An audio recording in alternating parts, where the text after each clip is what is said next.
여러분 안녕하십니까? 메르스 확진 교사는 당초 삼성 서울병원을 다녀온 뒤 10여일간이나 아무런 조치 없이 방치됐습니다. 보건소는 대상이 아니라며 검사를 거부했고 교사로부터 수업을 받은 학생들에 대한 조치도 제때 이뤄지지 않았습니다. 장미풍 기자가 보도합니다. 메르스 확진 환자인 윤모 교사가 삼성 서울병원을 방문한 건 지난달 27일. 이후 윤 교사는 메르스 의심 증상을 보였지만 보건복지부의 격리 대상에 포함되지 않은 상태에서 10여일간 방치됐습니다. 안 내려왔고 전화 온 적도 없고요. 그래서 우리가 이제 그 친구분이 우리한테 신고가 들어왔어. 참다 못해 지난 4일 포항시 북구보건소에 직접 신고까지 했지만 메르스 검사 대상이 아니라는 답변만 들었습니다. 괜찮다라고 아무 조치 없이 그냥 끊었습니다. 다른 병원에 가봐라 이런 얘기도 없었고. 사흘이 지나 또다시 경주시 보건소에 2차 신고를 했고 그제서야 의심 환자로 분류돼 병원에 격리 조치됐습니다. 더 큰 문제는 윤 교사가 병원에 격리된 뒤에도 교육당국과 포항시가 사태의 심각성을 제대로 인식하지 못했다는 점입니다. 윤 교사는 삼성 서울병원 방문 후 닷새간이나 수업을 진행했지만 윤 씨가 격리될 당시 해당 학생들은 밀접 접촉자로 분류되지 않았습니다. 윤 교사의 수업 과정에서 메르스 감염 범위인 2m 이내에 다수의 학생이 있어 예방적 차원에서의 자가격리가 필요했지만 별다른 조치는 없었습니다. 수업 관련 그런 거는 기준이 있지만 이 자체 격리를 어떤 격리를 어떤 부분까지 왜냐면 또 학교에서는 전문적인 검사라든가 그런 걸 할 수 있는 그게 없잖아요.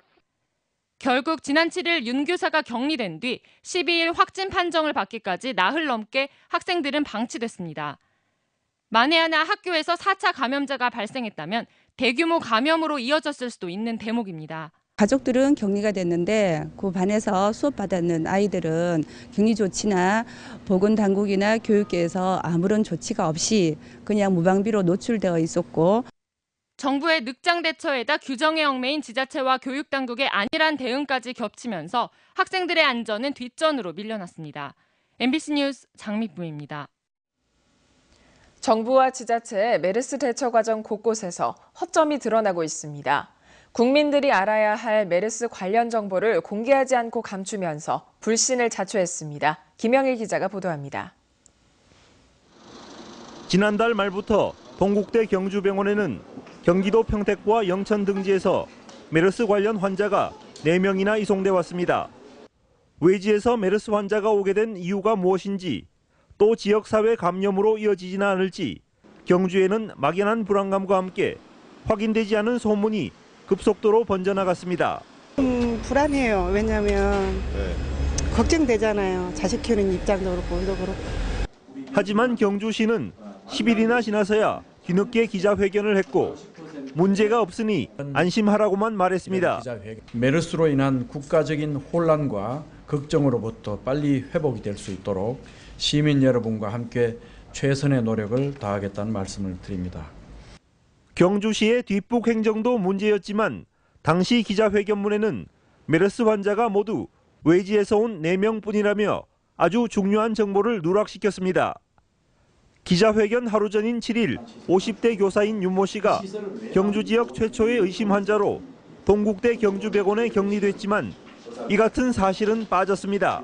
시민들 전체가 불안해하던 중간에 황성동에 이런 일이 또 생겼다 이러니까 얼마 지나니까 또 이게 사실로 드러났습니다. 이런 부분들이 바로 유관기관에서 정확한 정보를 체크하지 못했다. 포항시에서는 메르스 격리 대상자 정보조차 제때 통보받지 못해 웃지 못할 해프닝이 벌어졌습니다. 삼성 서울병원을 방문한 포스코 직원이 지난 9일 새벽 정부로부터 메르스 격리 통보를 받았지만 포항시는 이런 사실조차 몰랐습니다. 그분 연락처라도 알려주십시오. 우리가 한번 확인을 해보도록 하겠습니다. 우리가 오신 분들은 현재 관내에 그런 이제 직원은 없습니다. 포항시는 보건복지부로부터 반나절이 지나서야 해당 사실을 통보받았습니다. 메르스 양성 환자가 발생한 이후의 대처도 문제입니다. 부산시의 경우에는 환자 이동 경로까지 시간대별로 상세하게 공개하고 있지만 경주시청 홈페이지 어디에도 이 같은 내용은 찾아볼 수 없습니다. 그런 것들을 그 정보가 공개가 안 되니까 이제 정부에서 뭐라고 얘기를 해도 국민들은 믿지 않고 이런 전염병과 같은 사태에서는 정보 공개가 무엇보다도 가장 급선무라고 생각합니다. 메르스 확산을 막고 불필요한 공포와 루머를 없애기 위해서는 정부와 지자체의 투명한 정보 공개와 함께 국민들을 향한 열린 자세가 먼저 필요합니다. MBC 뉴스 김향일입니다. 낙동강의 녹조를 없애기 위해 보해물을 일시에 많이 방류하는 방안이 도입됐습니다. 별도 약품은 쓰지 않고 보해 방류 방식만 조정해 녹조 발생을 줄이겠다는 겁니다. 양관희 기자가 보도합니다. 녹조 현상이 발생한 대구 인근의 낙동강입니다. 보해 수문을 열자 가둬뒀던 강물이 1초에 300톤씩 빠르게 흘러내립니다. 5시간 동안 방류량은 500만 톤. 강물의 녹색이 차츰 옅어집니다. 낙동강 녹조를 줄이기 위해 환경당국이 올해 처음 도입한 펄스형 방류입니다. 이번에 펄스 방류는 보해 조류된 조류량하고 그리고 들어오는 유입량을 한꺼번에 일시적으로 방류하는 하고 또 간헐적이 아니고 정기적으로 방류하는 게 다른 것입니다.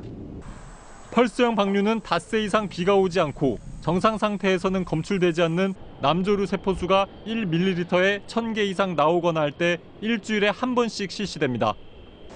대상보는 낙동강 중하류 강정보령보에서 달성보, 합천 창녕보, 창녕 하만보 4곳입니다.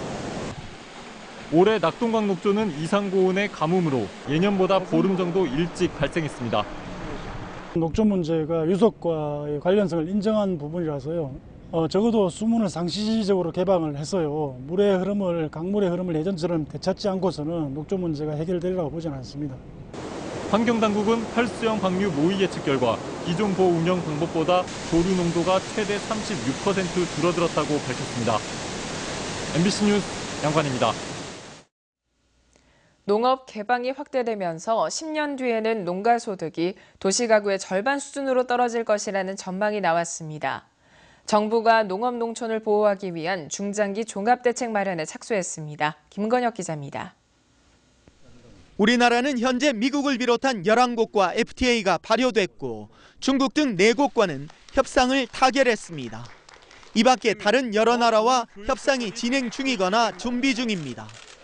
이렇게 농업 개방이 확대되면서 농산물 수입도 크게 늘어나 10년 뒤에는 35조 3천억 원에 이를 것으로 예상되고 있습니다. 우리나라 농업 생산액의 75% 수준입니다. 농산물 수입 증가는 국내산 농산물 판매 감소와 가격 하락을 초래해 농가 소득을 떨어뜨리는 주 요인으로 작용합니다. 농가 소득이 줄면서 도농 간 소득 격차는 더욱 커질 것으로 전망됐습니다. 정부는 10년 후에는 도시가구 소득의 절반 수준까지 하락할 것이라는 보고서를 내놓았습니다. 그동안에 FTA 하면서 농업 무슨 대책을 수립한다 이런저런 얘기를 하고 있지만 실제 개방농업 정책 20년, 30년을 해오면서 농민들은 지금 고사 직전이거든요. 정부가 농업과 농촌을 지키기 위한 중장기 종합 대책 마련에 나섰습니다. 우리 농업의 국제 경쟁력 제고, 수출 확대, 안전망 강화를 3대 축으로 구체적 대책 마련에 착수했습니다. 농업계는 이전과는 차별화된 대책 마련을 주문하고 있습니다. 어떤 새로운 정책을 발굴했다기보다도 예산 증액을 통해서 기존 사업의 어떤 투영자 부분을 강화시켰던 것이 기존의 이제 FTA 대책인데 이런 차별화된 FTA 대책을 개발하는 것이 앞으로 중요한 과제일 수밖에 없다 이렇게 말씀드릴 수가 있고 정부가 먼저 위기 보고서를 내고 서둘러 대책 마련에 착수한 만큼 이번에는 제대로 된 해법이 나올지 주목됩니다. MBC 뉴스 김건엽입니다. 메르스 감염에 대한 우려 없이 병원 진료를 받을 수 있는 국민안심병원으로 경북 동해안 지역에서는 포항 3명 기독병원과 동국대 경주병원이 지정됐습니다. 두 병원은 어제부터 일반 환자와 고열, 폐렴 등 메르스 의심 환자를 분리해 진료를 하고 있습니다. 또 고열과 기침 등의 질환자는 따로 마련된 진료소에서 우선 진료를 받고 입원 시 1인 병실을 이용하게 됩니다.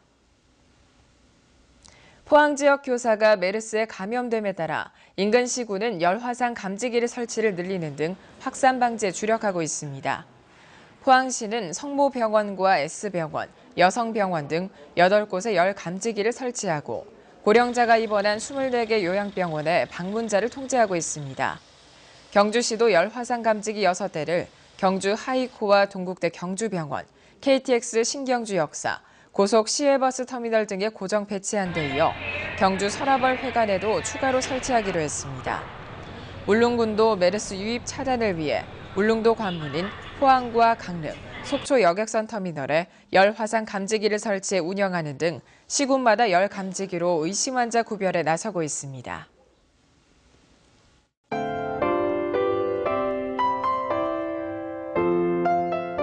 오늘 경북 동해안 지역은 종일 흐린 가운데 평년보다 낮은 기온 보이겠습니다. 한낮 기온이 21도에서 25도 선을 보이면서 평년보다 선선한 날씨를 보이겠는데요. 아침 저녁으로 낮은 기온 보이면서 6월 중순답지 않은 날씨를 보일 테니까요. 외출하실 때 겉옷 하나 꼭 챙기시면 좋겠습니다. 연일 안개 소식 이어지고 있습니다. 동해안 지역은 해무의 유입으로 가시거리가 매우 좁아지겠는데요. 내륙 곳곳에서도 짙은 안개 소식 있으니까요. 출근길 안전 운행하시면 좋겠습니다. 자세한 지역별 날씨 알아보겠습니다. 오늘 경북 동해안 지역은 종일 흐린 하늘 보이겠습니다. 아침 기온 울진 16도, 영덕 17도, 포항 19도, 경주 18도로 시작하겠는데요. 낮 최고 기온은 울진 21도, 영덕 24도, 포항 23도, 경주 25도에 머물겠습니다. 울릉도와 독도도 종일 흐린 하늘 보이겠습니다. 아침 기온 울릉도 16도, 독도 18도로 시작하겠고요.